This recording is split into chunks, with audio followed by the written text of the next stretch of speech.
Oke, selamat pagi apa siang? Selamat pagi. Assalamualaikum warahmatullahi wabarakatuh. Waalaikumsalam warahmatullahi wabarakatuh. Selamat pagi, Bu. Ya, ini sambil ini sudah berapa orang ini? Ya, nunggu sebentar.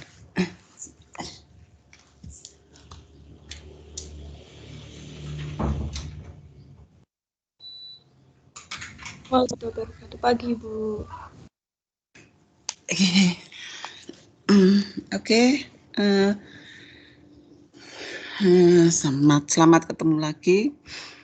Kemarin gimana ujiannya? Udah bisa semua ya? Oke. Kita lanjutkan. Untuk hari ini kita akan bahas mengenai fenomena gelombang suara. Jadi, ya, suara atau bunyi. Ya, jadi bunyi ini adalah suatu gelombang ya yang bisa dirasakan atau didengar ya oleh panca indera kita. Salah satunya adalah di sini adalah telinga. Ya, jadi bunyi itu sendiri itu adalah sesuatu yang dihasilkan karena adanya benda yang bergetar. Ya. Nah, sedangkan benda yang menghasilkan bunyi ini adalah sumber bunyi. Ya. Di mana sumber bunyi ya karena adanya benda-benda tadi yang bergetar, nah dia akan menggetarkan molekul-molekul yang ada di udara yang ada di sekitar kita. Jadi jadi sumber bunyi itu kan di luar tubuh kita ya, dari luar, dan di mana di sekitar kita itu adalah terutama berupa udara ya. Jadi molekul-molekul yang ada di udara itu yang bergetar karena adanya gelombang bunyi tadi. Nah, kemudian akan merambat ya, dari partikel-partikel tadi akan merambat sampai pada telinga kita. Nah, jadi di sini syarat terjadinya bunyi ya, supaya bisa terdengar itu ada 3 macam. Ya, yang pertama ada medium. Jadi medium yang merupakan tempat untuk perambatan bunyi. Nah, itu bisa pertama melalui gas ya, yang contohnya ada udara tadi. Contohnya misalnya suara guntur ya di udara ini. Ini kita bisa mendengarkan karena di sini ada medium yang berupa udara tadi. Nah, bunyi itu juga bisa merambat melalui benda cair. Benda cair. Kemudian juga bisa merambat melalui benda padat. Ya, contohnya kalau kita mengetuk meja ya, kita akan mendengar suara itu karena dirambatkan oleh benda padat. Ya, selain medium harus ada sumber bunyinya. Ya, jadi semua sumber bunyi itu berupa semua getaran benda yang bisa menghasilkan bunyi itu bisa disebut sebagai sumber bunyi. Kemudian yang ketiga adalah adanya alat pendengaran. Ya. Jadi pendengarnya itu adalah manusia dan hewan. Nah, alat pendengarnya itu bisa berupa telinga. Nah, gelombang bunyi tadi dalam perambatannya memerlukan medium yang berupa zat cair, padat maupun gas. Nah, di sini gelombang bunyi itu bisa mengalami proses pemantulan atau yang disebut dengan refleksi. Ya, contohnya di sini adanya pemantulan bunyi yang ada di dalam suatu ruangan. Kalau orang berbicara ya dalam suatu ruangan kadang timbul suatu gaung, yaitu namanya refleksi. gelombang bunyi itu juga mengalami proses pembiasan atau refraksi. Ya, misalnya proses pembiasan, misalnya adanya suatu petir ya pada malam hari dengan siang hari. Ya, ini biasanya juga akan terdengar berbeda ya ini. Jadi pada malam hari dengan suasana yang hening ya ini akan dibiaskan. Kemudian juga mengalami pelenturan atau refraksi. Nah, ini juga tergantung dari gelombang yang panjang pendeknya gelombang. Nah, semua sifat-sifat bunyi ini yang terjadi di alam yang merupakan proses-proses fisika ya.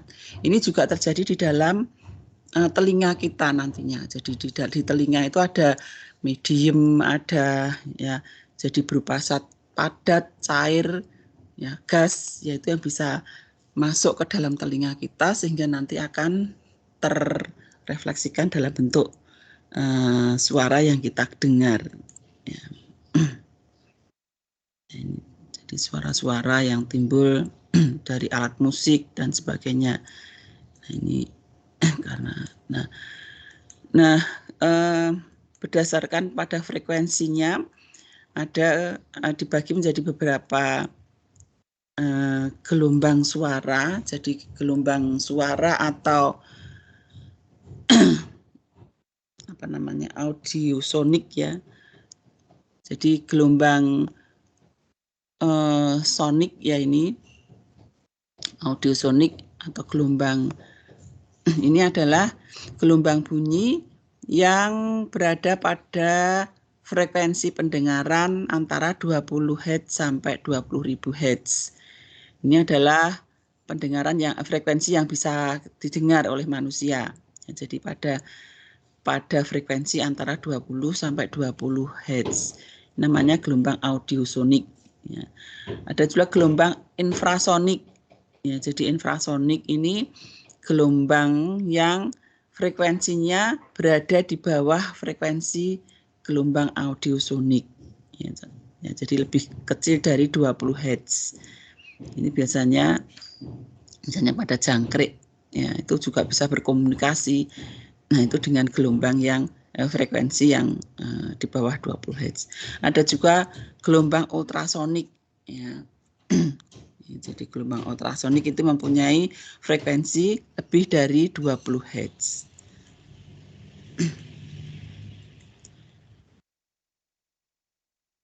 Nah, tadi katakan bahwa bunyi itu akan bisa merambat melalui medium berupa udara, zat cair maupun zat padat. Ya. Nah, pada umumnya bunyi itu akan merambat ya lebih cepat. Itu paling cepat itu pada zat padat. Kemudian zat cair baru gas ya. Jadi proses perambatan jadi mulai dari udara sampai ke telinga, kemudian dalam telinga itu akan dirambatkan lewat zat padat. Nah, kemudian dari zat padat akan ada cairan di dalam telinga kita itu yang akan meneruskan ke sistem saraf. Nah, ini proses perambatan bunyi sesuai dengan hukum fisika. Ini proses perambatannya itu akan pada medium yang berbeda, nah, kecepatannya berbeda. Sehingga kalau kita mendengar suara, ya, nah kemudian di dalam telinga itu pada suaranya dari luar, tapi di dalam telinga akan diamplifikasi ya, karena di situ ada tulang-tulang yang menyusun ya bagian dari telinga. Ya. Kemudian di dalam itu ada cairan endolimfe, perilimfe, nah, itu akan diteruskan ya sampai ke saraf. Nah, contoh perambatan bunyi, misalnya ada kereta api. Ya, jadi kereta api itu kadang kita sudah mendengar suaranya, meskipun kereta apinya itu masih jauh.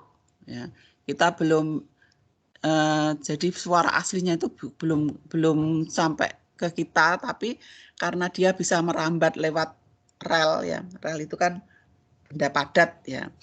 Benda padat itu akan meneruskan perambatan paling cepat nih, sehingga dalam jarak tertentu itu kita bisa mendengar suara kereta api. Bahkan kita belum melihat kereta apinya, masih jauh juga. Nah, itu sudah bisa mendengar suaranya.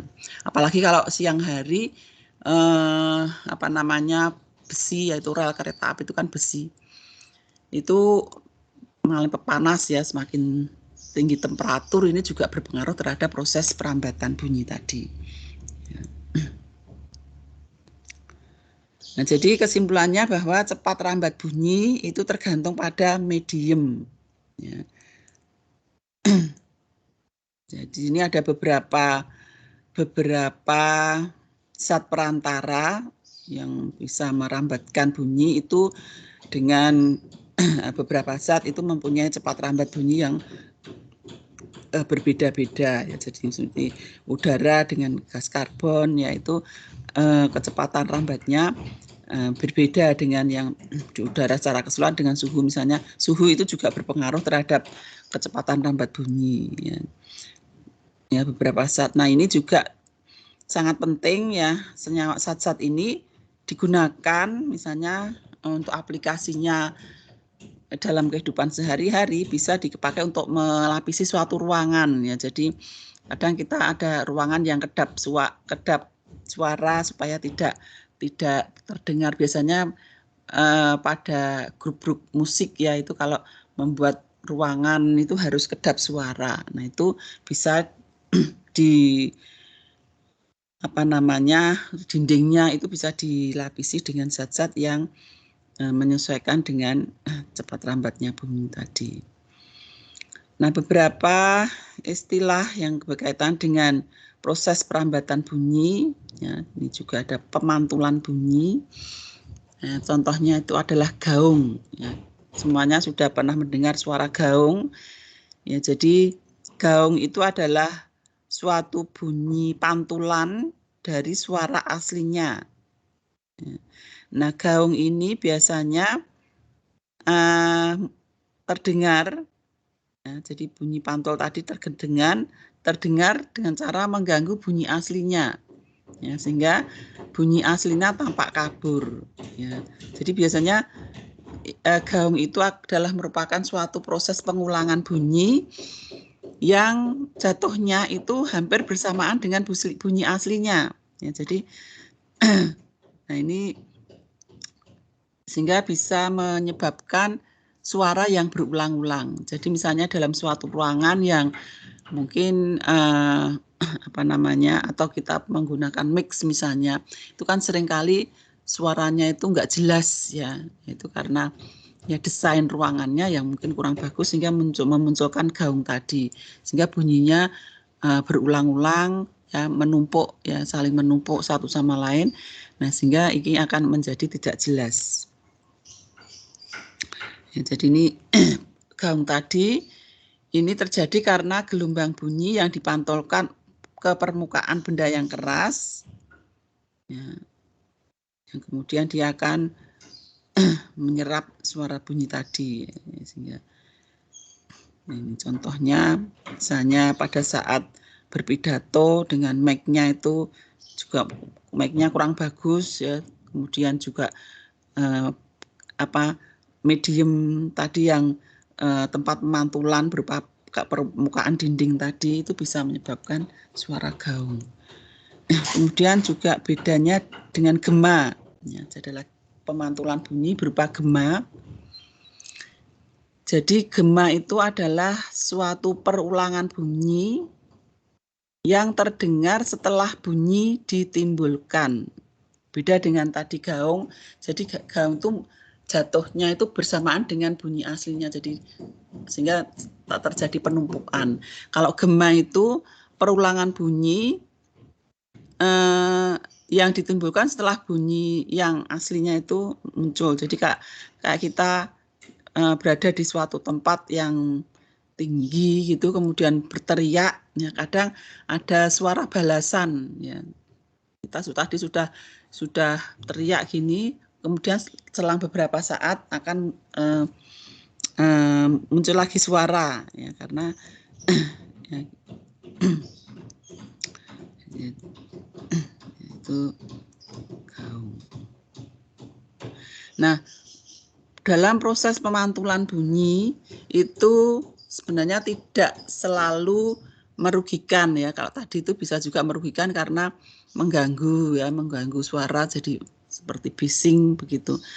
Nah, dari proses pemantulan bunyi itu bisa didapatkan sesuatu yang menguntungkan ya, misalnya bisa digunakan untuk mengukur kedalaman suatu tempat ya, misalnya sumur atau kedalaman laut ya, itu menggunakan sonar atau sound navigation and ringing ya. Jadi ini bisa digunakan untuk menaksir ukuran, bentuk maupun kedalaman benda yang ada di yang kita ini. Jadi misalnya kita teriak, oh ini kira-kira ya, kira-kira kedalamannya itu sekian. Nah, bahan-bahan yang ada di sana itu apa? Itu bisa digunakan untuk memperkirakan ya. Jadi kerja dari sonar ini berdasarkan pada tadi pemantulan, prinsip dari pemantulan bunyi.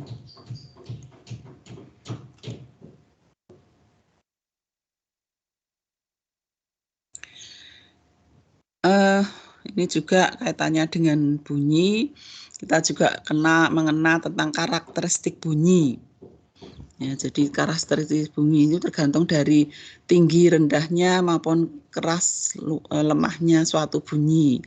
Ini juga apa namanya pada orang ya, misalnya pada orang dewasa ya, suara perempuan, suara laki-laki ini kenapa biasanya kalau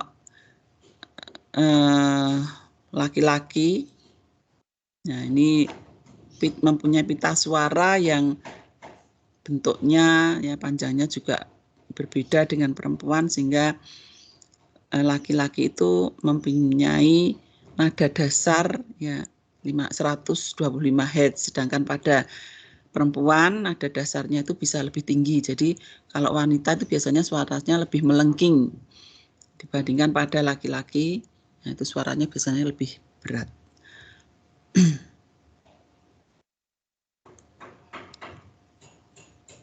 Ini ya. Nah, jadi tadi kerapatan partikel dan sebagainya. Ya, jadi itu dari prinsip-prinsip tadi pemanfaatan bunyi dalam kehidupan sehari-hari itu bisa banyak sekali. Ya, nanti bisa dicari ya contoh-contohnya. Ya, jadi sifat-sifat itu bisa digunakan dalam musik ya, bisa digunakan untuk mendeteksi suatu penyakit ya, untuk digunakan juga untuk menciptakan suatu peralatan ya dan sebagainya ya. Jadi dari bidang kesehatan, bidang gigiologi ya, nanti yang ini ada yang kendala absen, nanti aja kira-kira beberapa menit sebelum ini nanti saya diingatkan ya, ada yang mengalami kesulitan absen. Nah, jadi pemanfaatan apa tadi bisa dimanfaatkan untuk beberapa kebutuhan manusia. Nah, sekarang mengenai fisiologi ya, fisiologi atau biofisika yang berkaitan dengan proses pendengaran. Jadi organ pendengaran pada manusia di sini itu menjadi satu kesatuan dengan organ keseimbangan ya. Jadi telinga itu merupakan salah satu organ pendengaran dan di situ juga ada organ keseimbangan ya. Jadi sistemnya di sini ada sistem pendengaran dan sistem keseimbangan. Jadi meskipun ini alat ini satu kesatuan, tapi nanti ada pembagiannya. Jadi di bagian mana dari alat-alat pada telinga ini yang meregulasi proses pendengaran dan juga meregulasi proses keseimbangan. Nah, kalau dilihat struktur pendengaran telinga ya, jadi ini ada telinga, kita lihat ada daun telinga Ya, ada saluran, kemudian ada bagian telinga bagian tengah, ada telinga bagian dalam. Ya. Nah, ini daun telinga yang paling luar. Nah, ini adalah benda padat ya, yang bentuknya berlekuk-lekuk. Ya, kemudian masuk ke dalam. Nah, ini masih termasuk dalam telinga luar ya. Masuk ke dalam itu ada saluran pendengaran. Nah, di mana di sini juga ada kelenjar-kelenjar ya, kelenjar-kelenjar yang menghasilkan senyawa-senyawa yang berfungsi juga untuk proteksi. Nah, jadi setelah saluran telinga ini ada membran timpani. Ya, membran timpani ini seperti apa namanya? Jadi sekat ya yang menghubungkan antara telinga luar dengan telinga tengah. Kemudian ada tulang-tulang ya, ini tersusun banyak tulang-tulang. Ya, jadi ada malleus, ada incus, ada stapes.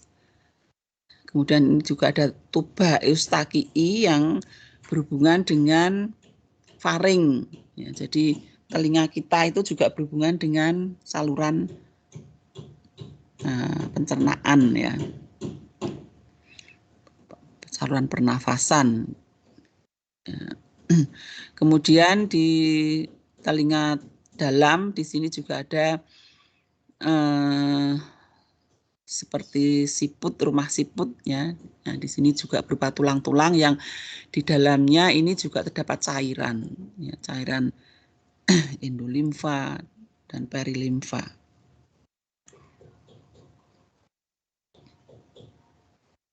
Nah, ini lihat strukturnya. Jadi ini bagian telinga luar, ya, ada telinga tengah dan telinga dalam. Ya, jadi telinga luar mulai dari daun telinga sampai membran timpani. Telinga tengah itu berupa ruang yang di dalamnya ada tulang-tulang ya, tulang-tulang yang menghubungkan antara membran timpani sampai ke pintu-pintu yang menghubungkan antara telinga tengah dengan telinga dalam. Nah, di telinga dalam ini terdapat tadi organ-organ yang mengatur fungsi pendengaran dan mengatur fungsi keseimbangan. Jadi yang mengatur fungsi keseimbangan itu yang ini berupa kanalis semisirkularis yang berupa tiga saluran ya semisirkuler. Ini yang mengatur proses keseimbangan tubuh kita. Jadi kita jatuh ya itu diatur oleh sistem keseimbangan yang ada di telinga ini. Sedangkan yang seperti rumah siput ya, ini adalah koklea yang mengatur proses pendengaran. Nah, ini juga tersusun oleh beberapa jaringan yang kemudian ini nanti akan terhubung oleh saraf ya.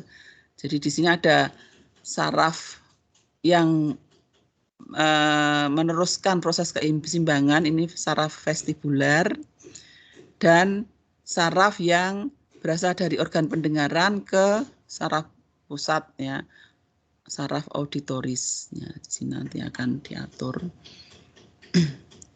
Nah, ini tadi saluran yang menghubungkan atau tuba eustachii. Nah, ini yang juga harus koordinasi antara saluran eustachii, tuba eustachii ini dengan membran timpani ya. Jadi suara itu akan diteruskan juga ini karena salah satunya adalah karena perbedaan tekanan antara di luar ini dengan di dalam. Jadi harus tekanan atmosfernya itu adalah sama. Jadi adanya perbedaan tekanan di sini juga menyebabkan gangguan nanti terhadap pendengaran, proses pendengaran. Jadi ini tadi bagian telinga luar, bagian telinga tengah, ya, kemudian ada bagian telinga dalam.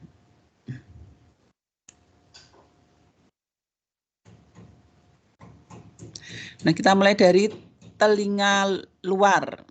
Ya, jadi telinga luar itu dimulai dari daun telinga. Jadi daun telinga itu panjangnya antara 1,5 cm ya. Sini. Kemudian dilanjutkan dengan oleh suatu saluran atau kanalis auditorius eksternal. Ini panjangnya sekitar 2 cm. Nah, di antara sini terdapat kelenjar sudorifera. Ya, jadi kelenjar sudorifera ini yang fungsinya menghasilkan substansi yang disebut dengan serumen. Jadi substansi ini seperti lilin ya, yang bisa mengeras.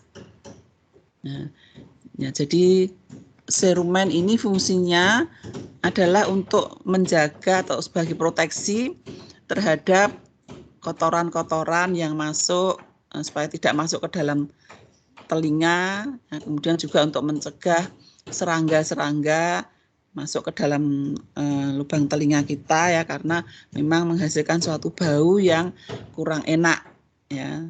Ini memang jadi, tapi kalau karena dia tadi bisa mengeras ya, tadi terlalu banyak produksi dari serumen ini juga bisa mengganggu proses pendengaran ya. Nah, sehingga memang perlu dibersihkan, tapi jangan terlalu bersih ya. Kalau terlalu bersih itu juga tidak baik, karena tadi serangga-serangga kecil-kecil itu bisa masuk ya. Nah, daun telinga luar itu tadi dimulai dari daun telinga sampai ini, sampai pada membran timpani atau disebut dengan selaput gendang. Selaput gendangnya ini. Nah, daun telinga jadi ini berupa benda padat ya di sini, karena juga tersusun oleh banyak tulang-tulang rawan ya, sehingga bentuk daun telinga itu agak beberapa tempat menonjol, jadi membentuk suatu lekuan-lekuan. Nah, jadi di sini bentuk lekuan-lekuan ini juga penting. Yang pertama, telinga itu akan menangkap suara dari lingkungannya, dari udara sekitar kita. Itu akan ditangkap oleh daun telinga, kemudian dengan bentuk yang berlekuk-lekuk, dan kemudian ada tulang-tulang yang menonjol, ini akan berfungsi sebagai amplifikasi.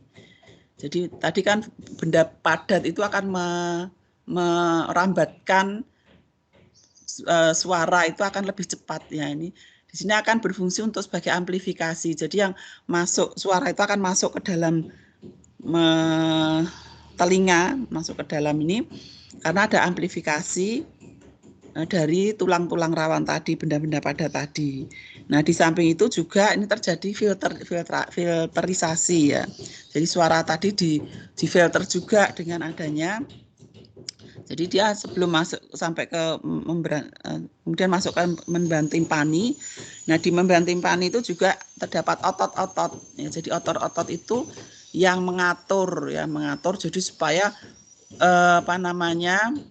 suara itu tidak keras sekali ya, itu kan juga akan merusak. Jadi bisa mengatur atau sifatnya itu memperlemah suara kalau itu terlalu keras bunyinya. Nah, ini ada beberapa. Kalau ini anatominya ya, saya juga tidak hafal nama-nama lekuan ini. Jadi masing-masing ini, tapi secara anatomi ini ada, kalau orang biologi kalau mempelajari lebih lanjut ini ada beberapa istilah-istilah. Ya, silahkan kalau mau mempelajari nama-namanya. Ya, jadi tadi telinga luar itu mulai dari daun telinga sampai ke membran timpani. Kemudian setelah membran timpani ini masuk ke dalam telinga tengah. Ya. Jadi telinga tengah ini merupakan suatu ruangan yang di dalamnya itu ada ya dilapisi oleh membran mukosa. Kemudian di sini juga ada tulang-tulang pendengaran. Ya, tulang-tulang pendengaran disebut dengan ossicula auditus.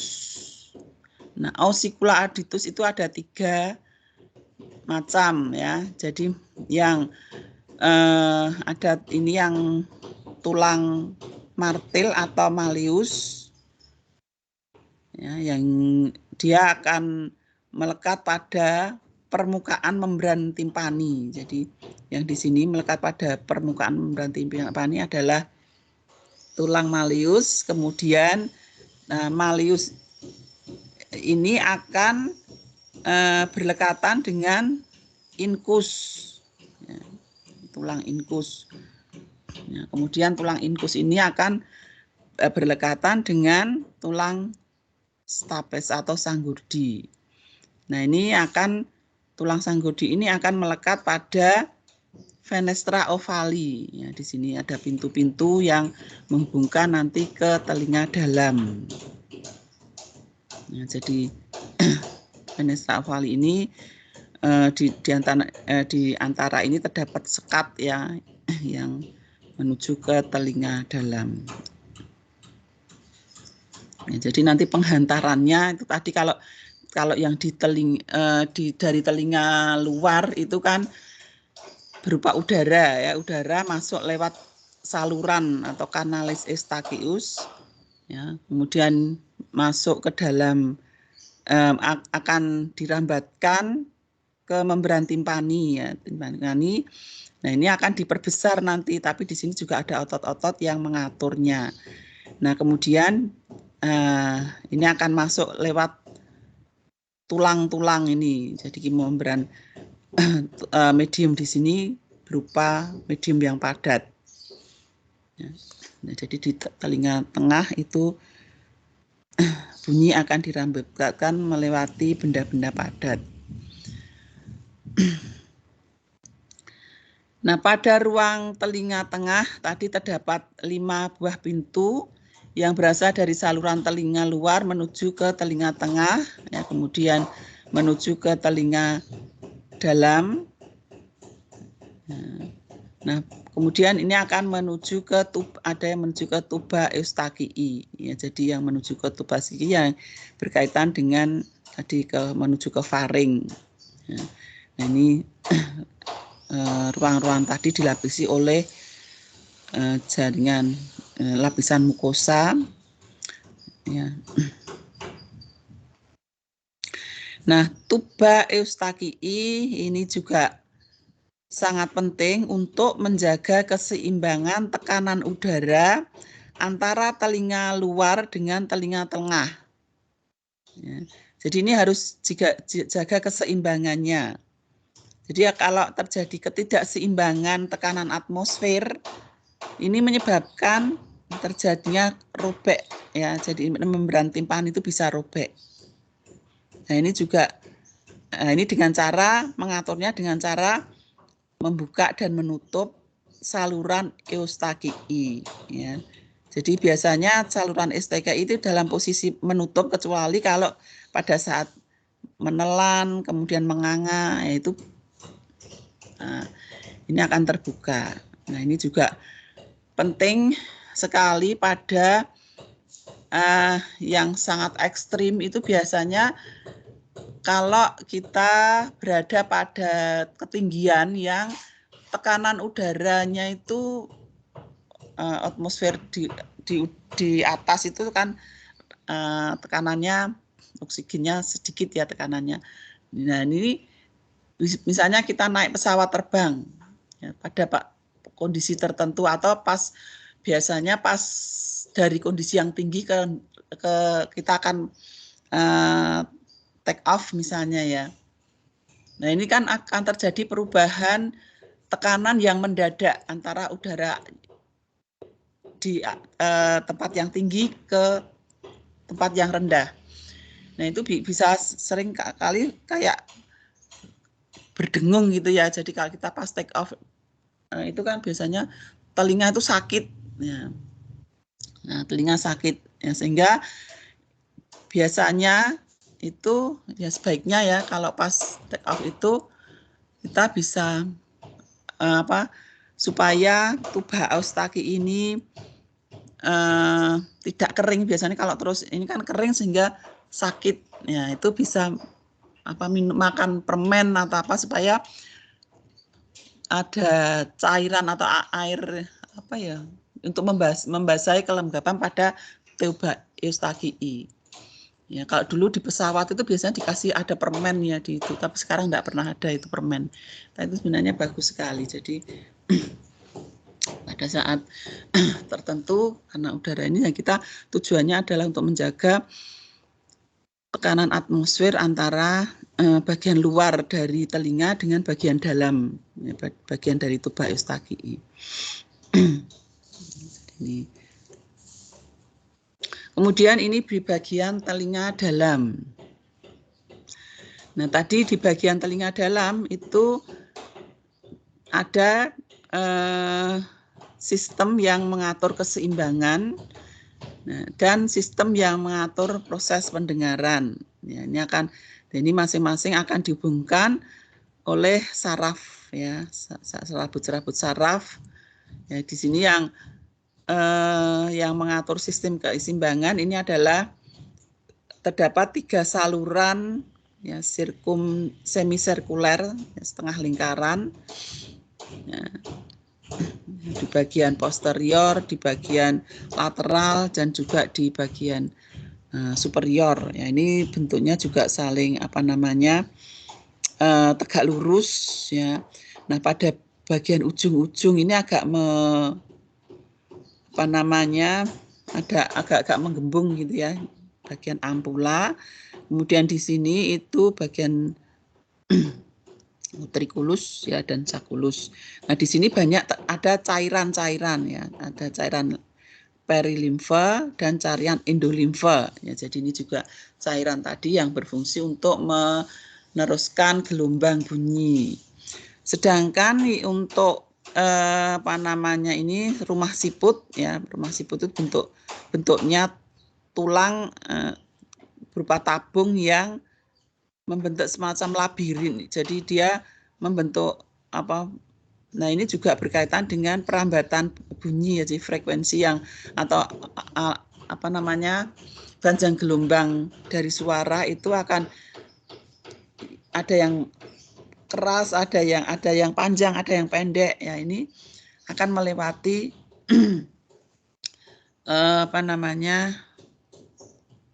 tulang-tulang ini.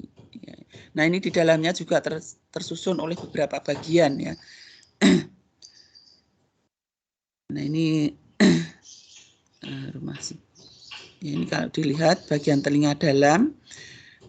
Nah, ini tadi bagian vestibulum ya, bagian mengatur keseimbangan ya. Di sini ada semisirkulan yang pada ujungnya membentuk suatu ampula.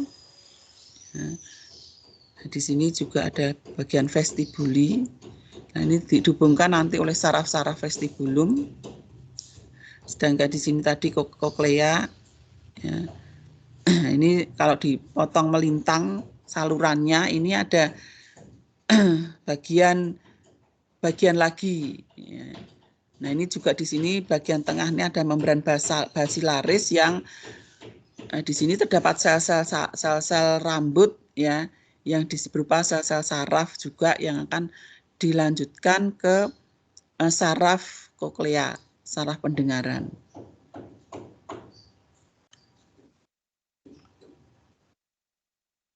Ya, jadi ini telinga dalam terdiri atas tulang-tulang, ya.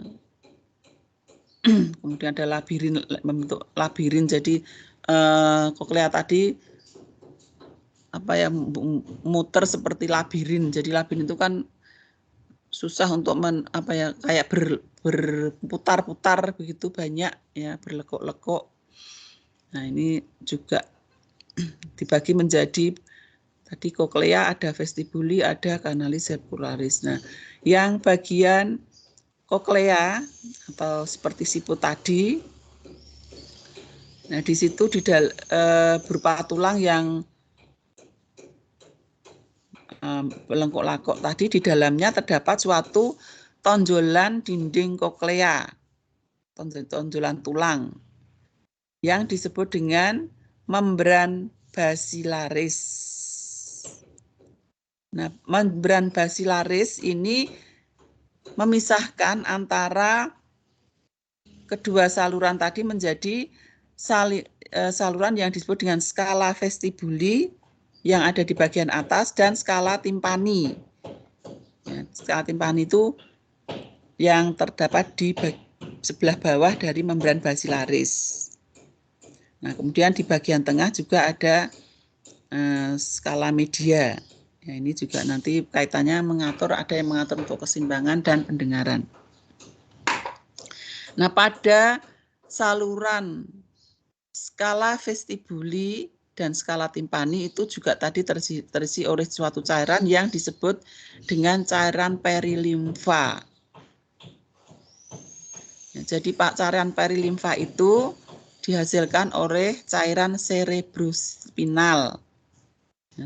Yang dihasilkan oleh cairan cerebrospinal, ya ini jadi yang nanti juga mengatur proses perambatan bunyi. Sedangkan cairan yang ada di dalam skala media yang ada di antara ini disebut dengan cairan endolimfa. Kemudian pada sekat tadi, pada membran basilaris itu juga terdapat lagi suatu organ yang disebut dengan organ Corti. Jadi organ Corti itu tersusun oleh beberapa sel, ya. Nah, ini berfungsi sebagai jadi ada sel-sel rambut, ada sel-sel ya bermacam-macam yang fungsi untuk menggerakkan gerakan dari sel-sel tadi itu akan dilanjutkan ke sel-sel saraf.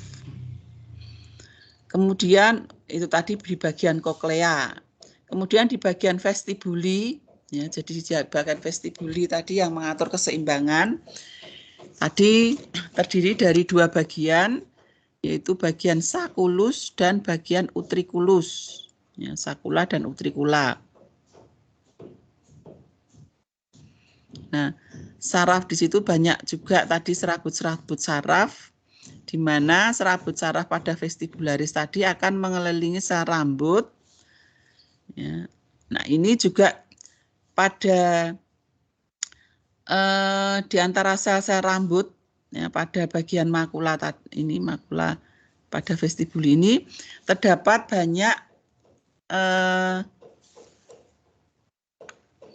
kalsium karbonat, ya. Jadi senyawa kalsium karbonat yang disebut dengan otolit. Ya, jadi di daerah ya, vestibuli, jadi yang mengatur keseimbangan itu terdapat partikel yang disebut dengan otolit. Ya, ini mengandung kalsium karbonat. Nah, kalsium karbonat ini berkaitan sekali dengan proses keseimbangan. Ya, jadi kadang adanya perubahan posisi kepala itu bisa menyebabkan karena otolit itu dia berada di antara rambut-rambut dan itu bisa lepas. Ya, jadi kalau seperti kejadian vertigo dan sebagainya ini biasanya terjadi karena lepasnya otolit ini, ya, sehingga sering menjadi pusing, ya, terjadi gangguan keseimbangan. Nah, jadi kadang vertigo itu kalau di luar negeri itu orang sering vertigo, sini vertigo langsung dikasih obat. Ya, sebenarnya tidak selalu bahwa pusing karena vertigo itu harus diberi obat, tetapi bisa juga diterapi, ya, terapi dengan gerakan pada kepala. Jadi pernah anak saya itu juga sering vertigo gitu, ya, vertigo kok sering sekali. Biasanya vertigo kan kalau masih awal itu kan jarang-jarang, ya, kadang sekali-sekali vertigo. Tapi kalau sudah terlalu sering itu, nah ternyata dulu waktu ini pertama kali juga sering diobati, habis diobati sembuh ya. Tapi lama-lama kok ini, tapi setelah diperiksa lebih lanjut ternyata otolitnya itu lepas.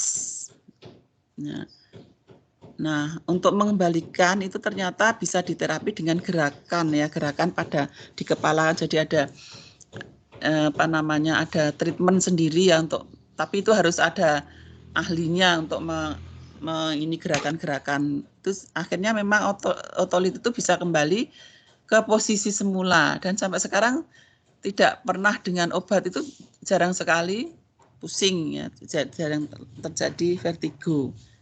Nah, ini ternyata kaitannya dengan lepasnya otolit tadi. Nah, ini akan mengganggu proses keseimbangan tubuh.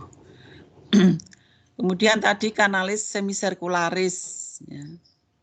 Jadi kanalis semisirkularis tadi adalah saluran setengah lingkaran yang susunannya tegak lurus, yang pada ujungnya membentuk suatu ampula. Nah, ini juga mengatur proses keseimbangan. Ya.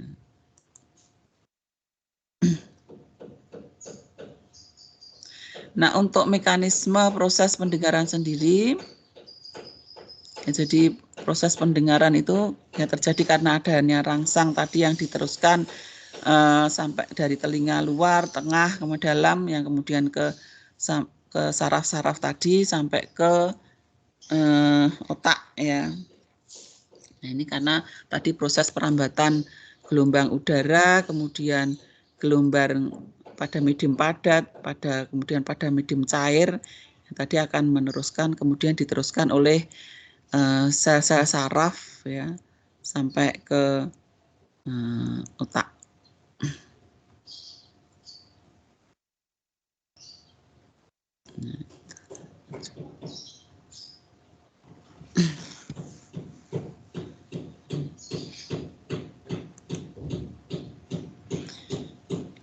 Nah, proses perambatan suara tadi secara mekanisme ya, jadi gelombang bunyi yang ditangkap oleh telinga ya, daun telinga maksudnya tadi akan diperbesar, ditransmisikan ke dalam saluran ya, saluran telinga yang masih berupa udara di sini, kemudian akan diteruskan ke membran timpani ya, kemudian ke tulang-tulang pada telinga tengah ya. Jadi gelombang bunyi tadi akan menimbulkan vibrasi pada, jadi getaran, perambatan pada membran timpani.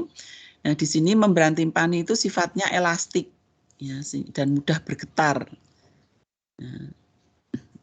Dan ini dia akan bergetar kalau tadi tekanan pada sisi di luar membran timpani dan dalam itu mempunyai tekanan atmosfer yang sama.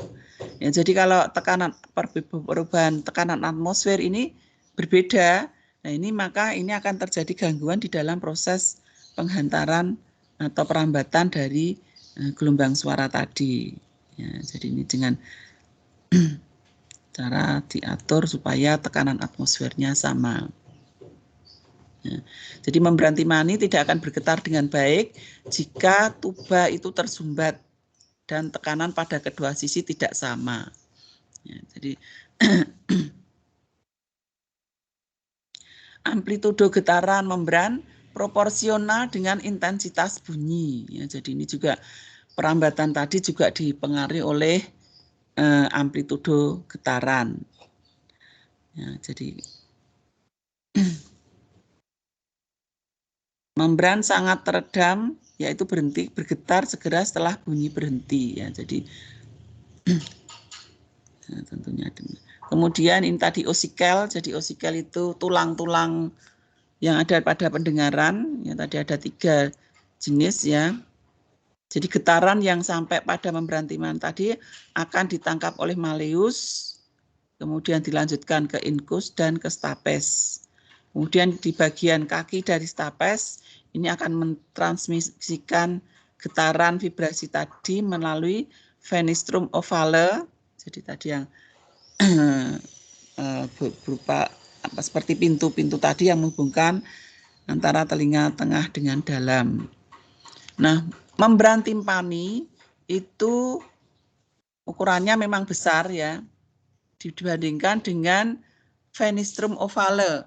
Ya, jadi ini sama-sama pintunya, tapi membran timpani itu ukurannya lebih besar daripada venistrum ovale. Namun di sini gaya vibrasinya, ya, jadi perambatannya itu pada venistrum itu lebih besar daripada membran timpani. Ya, jadi sehingga masuknya sampai ke dalam itu nanti akan diteruskan dengan kecepatan yang perambatan yang lebih cepat. Nah, ini juga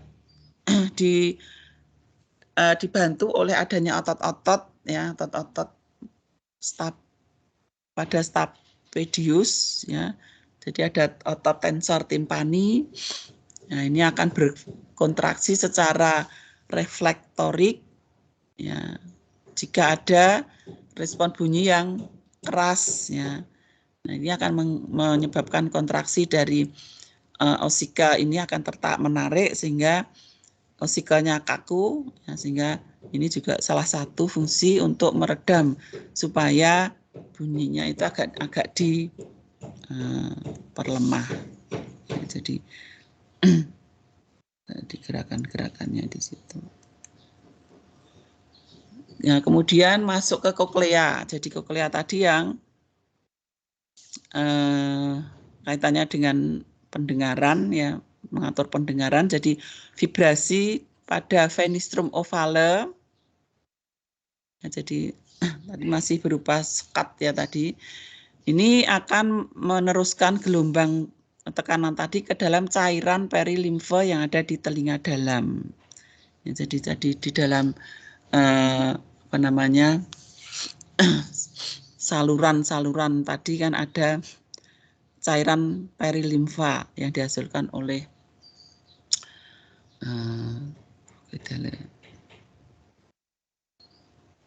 nah, kemudian dari cairan perilimfa tadi gelombang tadi akan dirambatkan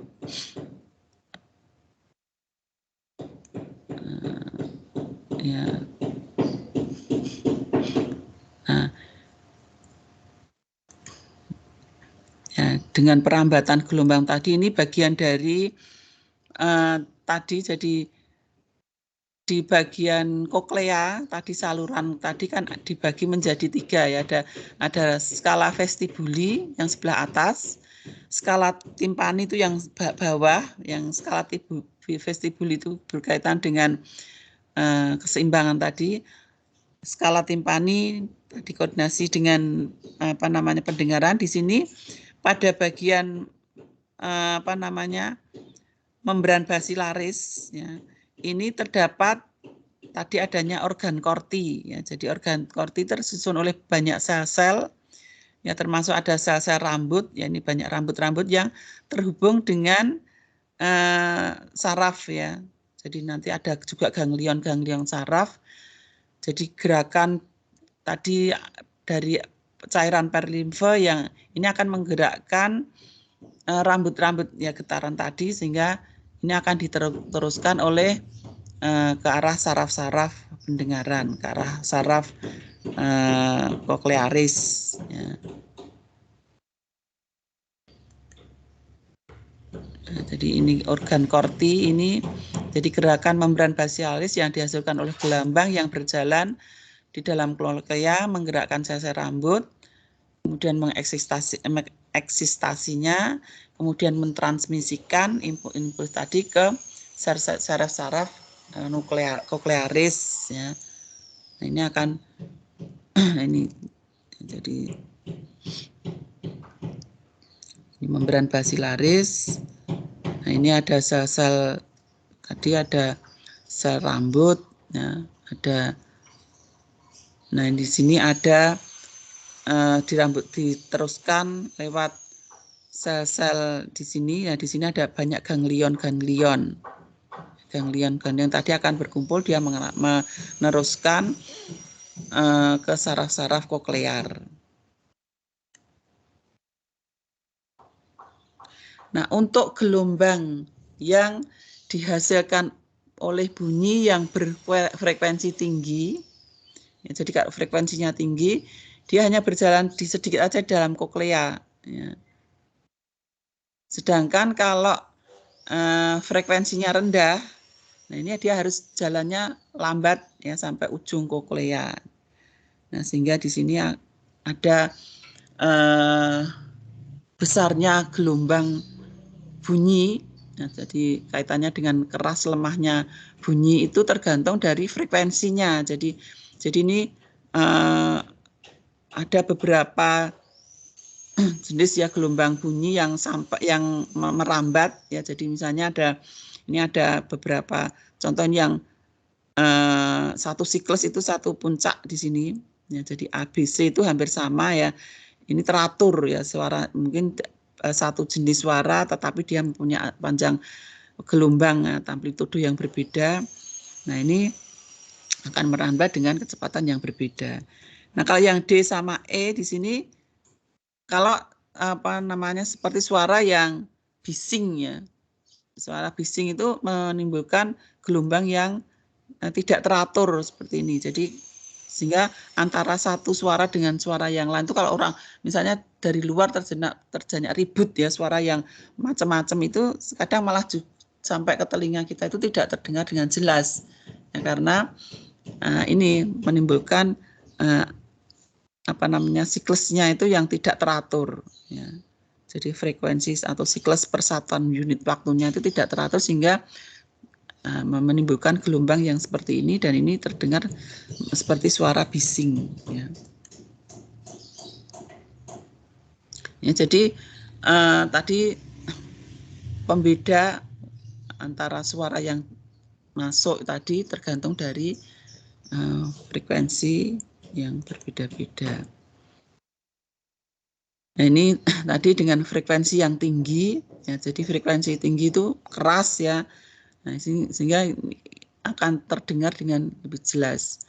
Tapi kalau frekuensinya sedang ya itu ya sedang kita, karena dia merambatnya itu juga lebih lambat ya, dan dia apalagi kalau frekuensinya rendah ya, jadi ya kadang ada suara yang rendah sekali sehingga tidak terdengar ya, karena ini.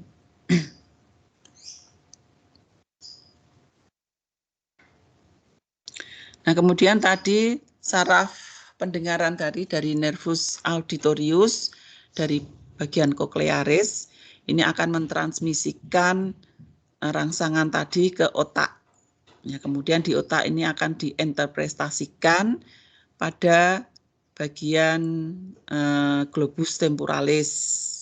Ya, jadi ini ada dua ya, setiap telinga itu mempunyai hubungan dengan globus temporalis yang berlawanan. Jadi ini tadi saraf-saraf dari organ korti ya tadi terhubung ke nukleus koklearis ya, kemudian dihubungkan ke komisura koklearis internas ya, ke bagian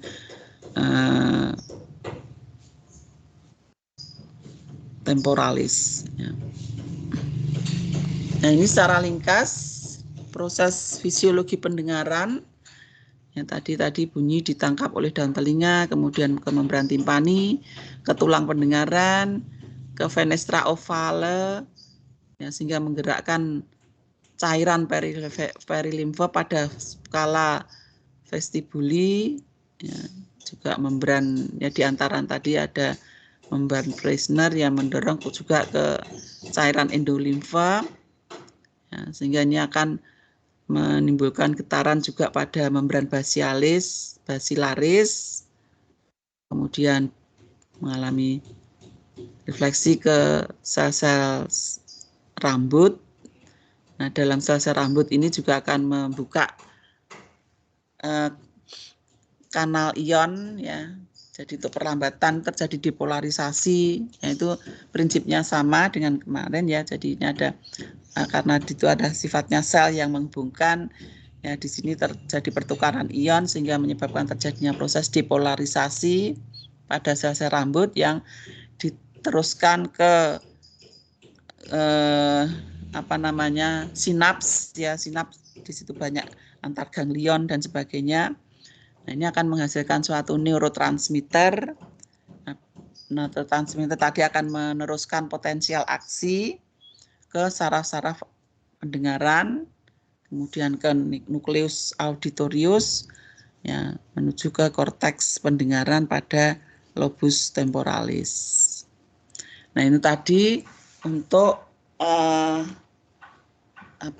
pendengaran ya, proses pendengaran. Nah, tadi juga di dalam telinga ada pengaturan proses keseimbangan. Jadi kalau tadi proses pendengaran itu diatur lewat koklea, kalau keseimbangan itu lewat tadi kanalis semisirkularis, kemudian dasiculus dan utriculus. Ya. Jadi kanalis semisirkularis ini berperan dalam gerakan kepala berputar. Ya, jadi kaitannya dengan tadi ada otolit, ya, gerakan endolimfe. Ini juga akan merangsang sel-sel rambut. Nah, ini otolit yang ada pada bagian sakulus dan utriculus tadi akan bergerak ya karena akan berubah posisinya sesuai dengan perubahan posisi kepala.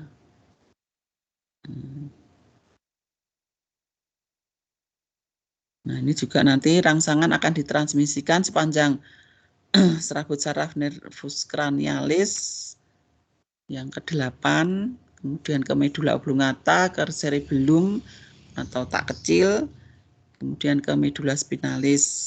Ya.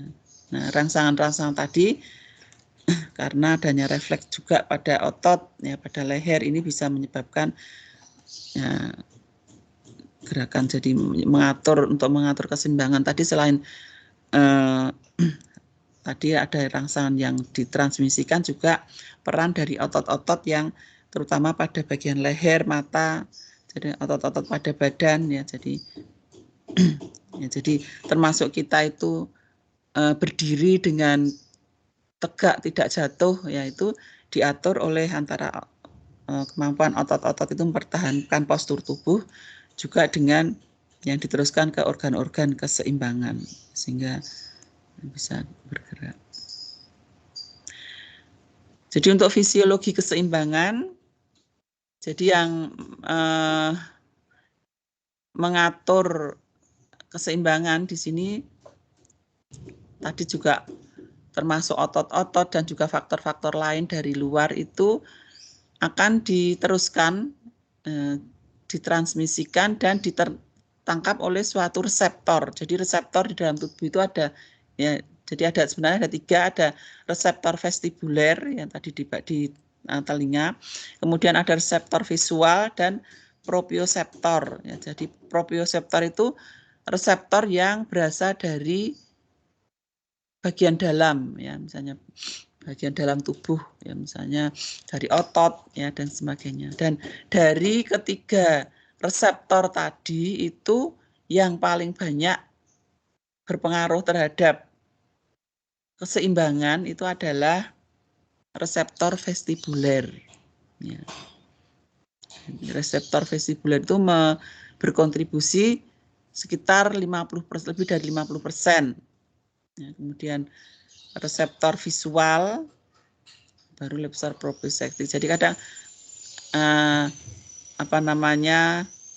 kita melihat ya, itu juga kadang kalau terlalu visual kita itu terlalu terfokus, misalnya kita di depan laptop yang terus menerus, ini kan juga suatu rangsangan ya, bisa menyebabkan pusing. Kita pusing itu karena lewatnya juga lewat tadi reseptor visual. Tapi yang banyak mengatur itu adalah yang di bagian reseptor vestibuler. Nah, tadi kaitannya dengan perubahan posisi kepala tadi ya. Jadi gerakan-gerakan kepala tadi bisa menyebabkan perubahan ya pada tubuh ya, sehingga ini menyebabkan perpindahan pada cairan endolimfe, kemudian juga berpengaruh terhadap sel-sel rambut ya tadi menekuk. Ya. Nah, kemudian sel-sel yang menekuk tadi akan menyebabkan perubahan pada channel kalsium ya, sehingga terjadi proses depolarisasi. Ini sama, kemudian depolarisasi ini akan merangsang pelepasan neurotransmitter. Ya, jadi kalau neurotransmitter kalau di saraf dan otot itu biasanya adalah asetilkolin. Neurotransmitter pada daerah keseimbangan ini vestibular itu berupa glutamat ya glutamat ya, sehingga ini akan prinsip kerjanya itu ya sama, dia akan meneruskan potensial aksi ke sel-sel saraf.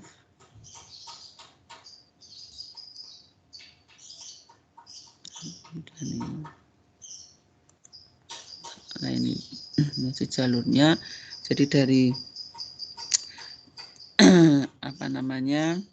utriculus, dari sacculus, dari semisirkularis tadi, ini bisa lewat tractus vestibuler, jadi kanan kiri sama ini ya. Jadi lewat tractus vestibuler ke nukleus vestibuler, baik superior, lateral, medial ya. Ini bisa juga nanti terus dilanjutkan ke bagian cerebellum. Cerebellum itu otak kecil atau ke beberapa saraf ya, saraf di sini ke bagian talamus ya. Kemudian ke korteks.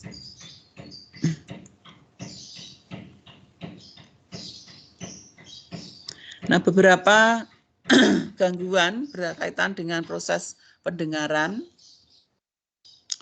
Biasanya gangguan pendengaran itu sangat berkaitan dengan gangguan komunikasi. Gangguan pendengaran itu sangat berkaitan dengan komunikasi. Jadi biasanya tuli ya, itu ini dengan bisu. Ya, tapi ada juga yang memang bisu saja, tapi biasanya yang umum itu bisu dan tuli ya. Nah, ini akan berpengaruh terhadap gangguan sosial, hubungan sosial ya, karena ya kalau sudah bisa beradaptasi ya itu bisa mengatur ya. Tapi biasanya gangguan pendengaran, komunikasi ini akan memicu hubungan sosial sehingga bisa menyebabkan terjadinya depresi ya. Tapi kalau bawaan sejak lahir, jadi karena dia sudah beradaptasi mungkin ya sudah bisa mengatasi. Tapi kalau gangguan itu baru saja, misalnya biasanya normal, kemudian ada sesuatu gangguan sehingga menyebabkan gangguan pendengaran dan komunikasi, ini bisa menyebabkan depresi. Tapi sekarang ini juga sudah ada ya alat yang bisa dipasang ya untuk membantu pada penderita gangguan pendengaran, yaitu ini dibuat artifisialnya, itu juga sangat membantu pada orang-orang yang mengalami gangguan pendengaran. Biasanya itu terjadi juga secara genetik ya, karena bisu tuli. Jadi pada bayi yang tuli itu biasanya akan diikuti dengan gangguan berbicara ya, bisu tuli sejak lahir. Tapi kalau bisu ini terjadi pada awalnya itu sehat ya, kemudian terjadi gangguan, ini yang menyebabkan terjadinya depresi. Gangguan vestibular ya, tadi ada vertigo. Nah, jadi vertigo itu terutama karena gangguan keseimbang, karena tadi ketidakseimbangan atau perubahan pada posisi otolit tadi. Nah, kemudian juga nystagmus ya, nystagmus itu gangguan berupa jadi gerakan bola mata yang tidak terkendali. Ya, jadi kadang ya ada orang matanya tuh gerak terus ya secara tidak terkendali. Ini juga akan berpengaruh terhadap penglihatan ya, kabur ya. Kemudian reaksi saraf otonom. Nah, biasanya nystagmus itu juga terjadi genetis ya. Atau juga bisa karena kerusakan pada saraf-saraf atau otot-otot pada ini juga bisa mengalami gerakan mata yang tidak terkoordinasi. Nah, itu kalau yang itu bisa juga di apa namanya, diobati, ya, diterapi. Tapi kalau yang bawaan itu ya mungkin tidak sampai sampai menjadi normal, paling tidak itu untuk mencegah atau mengurangi lah gerakan-gerakan bola mata yang tidak terkendali. Nah, biasanya gangguan-gangguan vestibuler tadi menyebabkan gangguan terhadap keseimbangan tubuh, sehingga akan mengganggu kegiatan-kegiatan yang lainnya. Ini ringkasan saja. Ya, jadi prinsipnya itu tadi, proses fenomena bunyi atau suara yang bisa diterima oleh tubuh kita. Ya, jadi ada telinga luar, telinga tengah, telinga dalam. Ya, di situ ada daun telinga, mulai saluran, kemudian membran timpani. Telinga tengah itu ada kavum timpani, ada tuba eustachii, ada tadi ada sel-sel mastoid, ada telinga dalam itu tadi ada kokea, ada organ-organ vestibuler. Jadi bentuk telinga tadi yang demikian tadi yang fungsinya adalah menangkap, mengumpulkan gelombang bunyi, juga menentukan arah sumber bunyi. Ya, jadi tadi dengan mendengarkan sesuatu dari udara, ya, bunyi itu sampai gelombang bunyi sampai ke ini, salah satunya tadi dengan mengatur tadi kita salah satunya juga bisa menentukan lokasi dari sumber bunyi. Jadi kalau ada suara tertentu kadang kita itu terus refleksnya, jadi ke otak kita itu merefleksnya akan melihat ke tempat sumber bunyi tadi. Ya. Itu jadi dengan cepat, ya. Jadi kalau tadi proses penghantaran bunyi dari udara sampai saraf tadi itu semuanya berjalan dengan normal, jadi itu dalam jangka hitungan detik refleks itu sudah bisa atau refleks somatiknya, ya, itu bisa langsung bisa diamati. Contohnya kalau dalam suasana hening misalnya tiba-tiba ada bunyi kresek-kresek, nah otomatis kan kepala kita akan menengok ke arah sumber bunyi tadi. Nah, itu menunjukkan bahwa proses perambatan itu akan berlangsung sangat cepat sekali. Tadi saluran telinga, ini panca terdiri dari ini macam. Ya, fungsinya adalah untuk melanjutkan gelombang bunyi dan meresonansi. Membran timpani, ya, ini struktur dari membran timpani sebenarnya juga tersusun oleh beberapa bagian-bagian, ya, ini tidak ini juga kavum timpani atau ada tulang-tulang. Nah, ini tadi dalam proses mendengar antara membran timpani dengan tulang osikula. Jadi membran timpani dan tulang osikula itu bisa memperkuat gelombang bunyi sampai 22 kali dari yang sumber bunyi yang berasal dari udara tadi. Ya, karena di sini kan dari udara ke padat, ya, dari benda gas ke padat. Nah, ini bisa memperkuat gelombang bunyi hingga 22 kali. Namun di sini juga tadi ada musculus tensor, ya, timpani dan musculus stapedius. Ya, ini yang fungsinya tadi adalah mengurangi gelombang bunyi yang terlalu keras. Jadi bisa diatur sesuai dengan ini. Tuba eustachii itu panjangnya 35 cm yang menghubungkan kavum timpani dengan nasofaring. Ya, ini mempertahankan tekanan atmosfer, ya, dengan cara membuka dan menutup lewat musculus tensor timpani.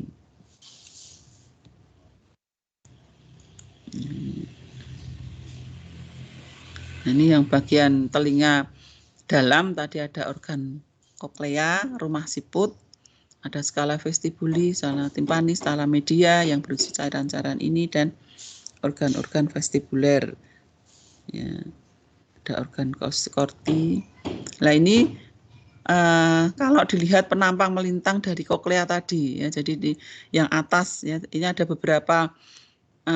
Jadi ini kalau saluran panjang berlekuk-lekuk, ya, dengan banyak rongga-rongga ini kalau dilihat melintang. Nah, ini membentuk semacam labirin, ya. Jadi, nah ini yang saluran ini terbagi menjadi yang atas itu adalah skala vestibuli, yang bawah skala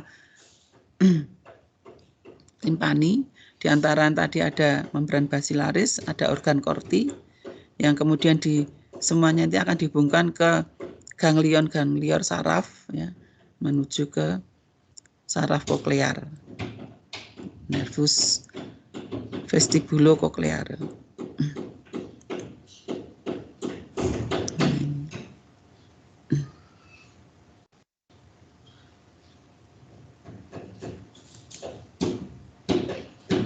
Nah, jadi bagian secara prinsipnya proses pendengaran ini dibedakan menjadi dua bagian, yaitu bagian konduksi, jadi penghantaran, dan sensor neural, ya.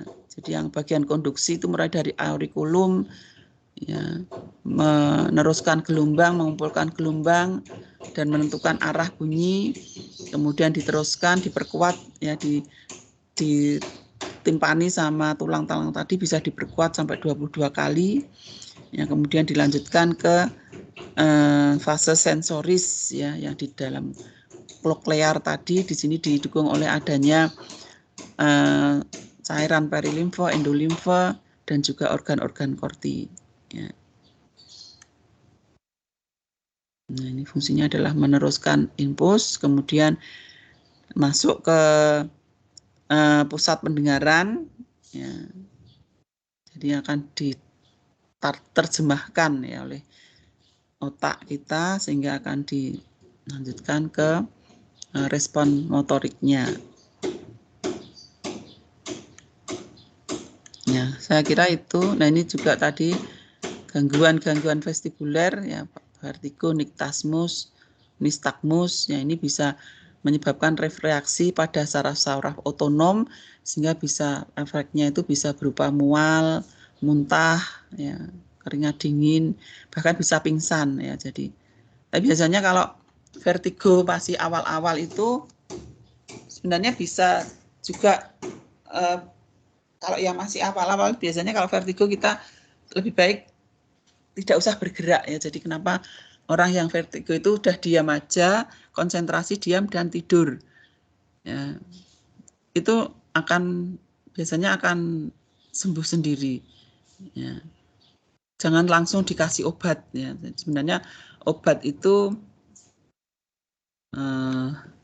tidak begitu diperlukan untuk vertigo, tapi kadang yaitu untuk jalan pintas supaya tidak muntah ini, ya, cepat dikasihkan obat. Tapi sebenarnya dengan terapi, jadi ada itu petunjuk terapi untuk menghilangkan vertigo, ya, bahkan yang sudah vertigonya parah pun itu ternyata bisa. Hanya kalau yang penting posisi dari otolit itu kembali ke posisi aslinya, itu bisa sembuh.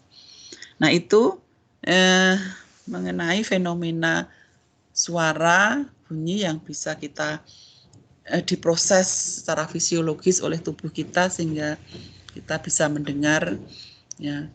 Jadi perubahan dari suara yang di luar, kadang kita suara-suara di sekitar kita itu sampai kita terdengar, ya. Nah, tadi proses yang terjadinya demikian.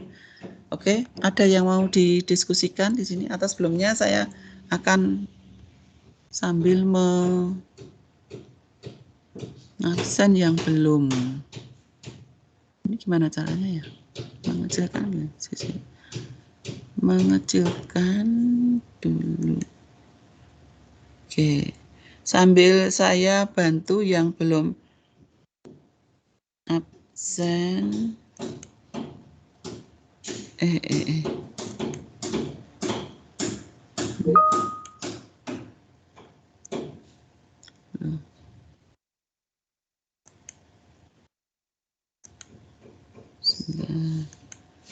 yang belum absen. Oke.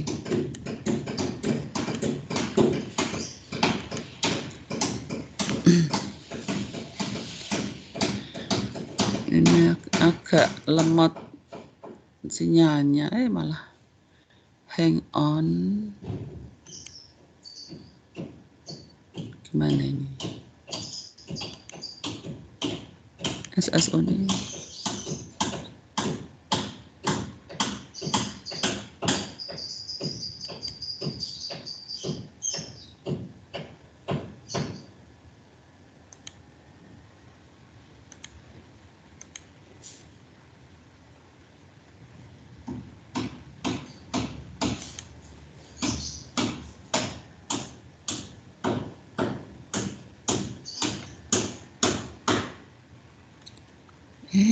Ya, siap. Rotok lemot.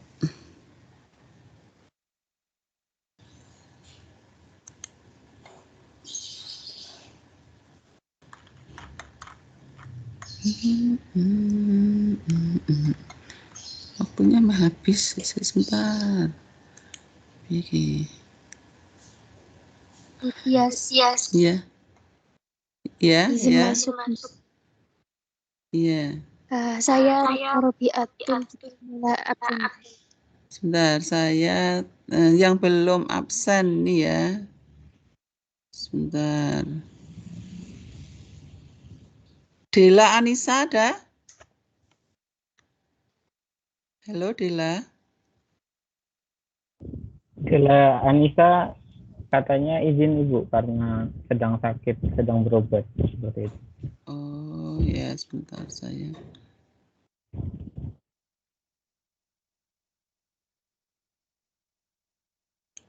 Oke. Izin terus.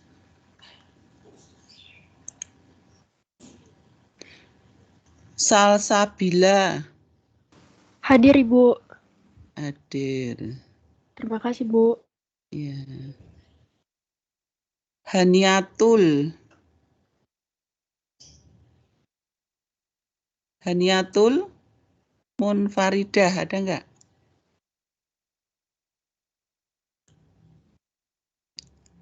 Dita. Dita hadir Bu. Dita hadir.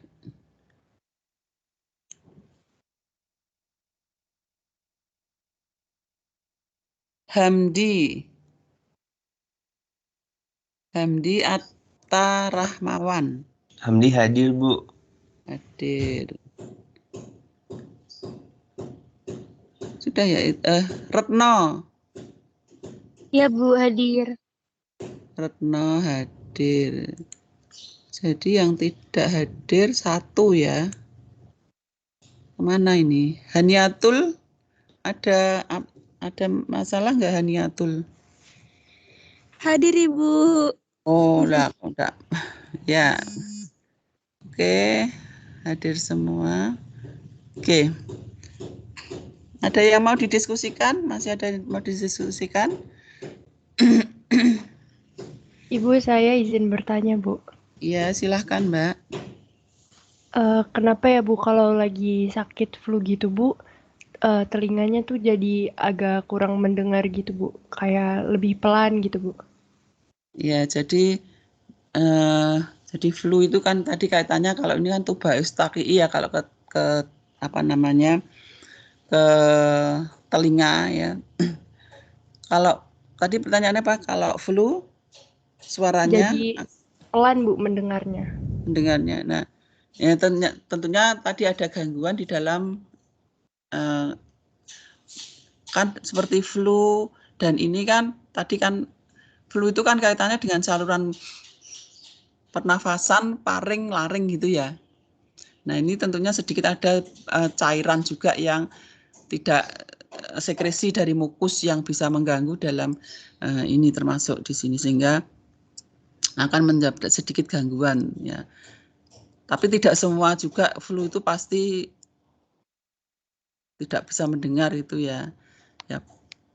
adanya, jadi proses fisiologis yang terganggu. Jadi dalam proses fisiologis antara satu proses dengan satu proses yang lain itu mesti ada sedikit perubahan, karena ada ketidakberesan dalam proses ini pasti akan berpengaruh juga. Nah, kalau tadi antara flu dengan suara itu ya mungkin lewatnya gangguan terhadap tadi lewat tuba eustachiis tadi, sehingga akan berpengaruh terhadap sekresi lendir dan sebagainya. Itu salah satu juga akan berpengaruh terhadap.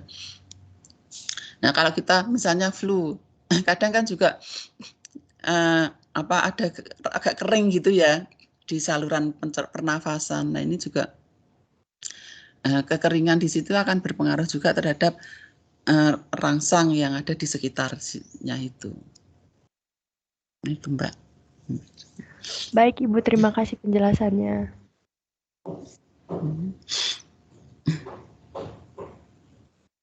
Oh ya, untuk tugas dari saya mungkin nanti bisa disiapkan aja. Silahkan cari fenomena-fenomena yang proses fisiologis yang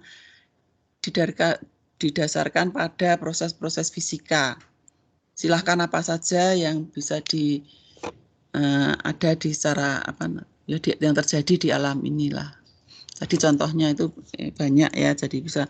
Dan kemarin juga misalnya adanya gelombang, ada potensial aksi, ada ini yang bisa baik itu diterapkan atau yang terjadi di dalam tubuh kita. Bisa organ-organ kita banyak ya proses-proses jadi proses fisiologis itu banyak, ada transportasi, juga ada sekresi, ada proses pertumbuhan yang ada kaitannya dengan aspek fisikanya itu apa. Ini berapa orang toh? Ini yang ambil ini 69 ya. 69. Silakan nanti diatur berapa ya? Kalau kemarin dengan Bu Irma berapa orang? Satu kelompok berapa orang? Ada 7 kelompok, Ibu. Jadi satu kelompok itu 10 orang. Satu kelompok 10 orang.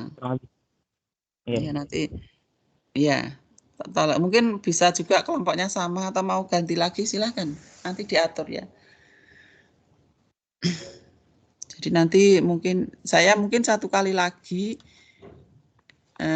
minggu depan ya, selanjutnya saya akan cuma 5 kali pertemuan ya. Jadi nanti yang terakhir mungkin bisa. Kayak kemarin presentasinya itu berapa menit ya satu kelompok ya. Jadikan satu aja. Saya mengikuti polanya Bu Irma aja. Oke, masih ada lagi yang mau ditanyakan? Mohon maaf Ibu, izin memperjelas mengenai tugasnya. Jadi itu mencari membuat PowerPoint ya Ibu mengenai fenomena fisiologis dalam tubuh. Iya. Yang berdasarkan proses fisika. Iya. Proses biofisika yang terjadi dalam tubuh. Atau mungkin aplikasinya juga enggak apa-apa. Oh, baik Ibu. Ini sesuai dengan materi yang disampaikan ya Ibu. Maksudnya yang mulai aja. dari Bebas aja, tapi kalau saya kan yang berkaitan dengan fisiologi hewan ya. Kalau Bu Irma kemarin kan kaitannya dengan fisiologi tumbuhan. Bebas apa saja yang dapatkan nanti. Baik Ibu, sudah jelas. Terima kasih Ibu. Ya. Oke, kalau tidak ada yang didiskusikan lagi, sampai ketemu minggu depan. Ya, terima kasih. Assalamualaikum warahmatullahi wabarakatuh. Waalaikumsalam warahmatullahi wabarakatuh. Terima kasih Bu Tias. Ya, sama-sama. Ya, yuk saya